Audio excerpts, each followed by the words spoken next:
You may think frogs croaking sounds like this are just kind of random and meaningless, but they're not. There's a real reason behind the croaks, and it has everything to do with sex. All frog species croak, but some species are silent. So scientists think that the ability to make these sounds evolved after frogs split from their silent ancestors about 200 million years ago. And since then, they've been fine-tuning their croaks ever since. Each species has its own unique croaking call. And just like humans use different voices for different situations, frogs use different croaks for different situations too. Frogs typically croak when they're looking for a mate, but only males do the croaking. The females don't participate because they're usually busy laying their eggs, which is a lot of work. A male frog's croak comes from his vocal cords, which are located at the base of his lungs. When he breathes in, his vocal cords open up, and when he breathes out, they close, producing a sound that resonates in his rib cage and is emitted through an opening just below his eye. Some frogs also have sacs connected to their vocal cords that act like resonating chambers to amplify their croaks. And some frogs can even change the shape of their bodies to alter the sound they make. For example, gray tree frogs can change the position of their bodies relative to the leaves on which they sit, effectively changing the size of the chamber that amplifies their croaks. This allows them to be little bitty frogs or big loud frogs depending on what they need to be at the time.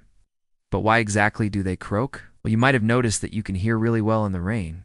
That's because raindrops help conduct sound waves through the air, making them much louder than they would be otherwise. But it also means that frogs have to work harder to get noticed above all the background noise. So during heavy rains, male frogs increase the number of calls they make per minute, take turns calling with other males, and call for longer periods of time. They also tend to move closer together when they call, which makes for some pretty raucous chorus. But even without rain, frogs have to work to be heard. That's especially true if there's a lot of background noise from things like cars, crickets, and even other frogs. So just like humans, frogs who can't hear very well will struggle to communicate with each other. And that means that frogs who are hard of hearing are less likely to find a mate. And it's not just about being heard. It's also about what you say, or rather what you croak. Male frogs generally croak to attract a female of their own species, so that they can mate. But sometimes rival males get in the way. In those situations, frogs have to be able to identify members of their own species while filtering out all the other croaks around them.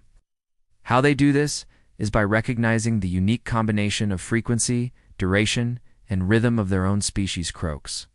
And the better they are at recognizing their own species' croaks, the less likely they are to waste time and energy trying to court the wrong frog. Being a good listener is important for frogs, not just for finding a mate, but for staying alive too. Male red-eyed tree frogs have to listen carefully to make sure that a potential mate is already spoken for. If she is, he doesn't want to waste his energy giving her a love song. Instead, he'll just briefly display his red throat to show that he's interested and then wait for her to reject him so that he can move on.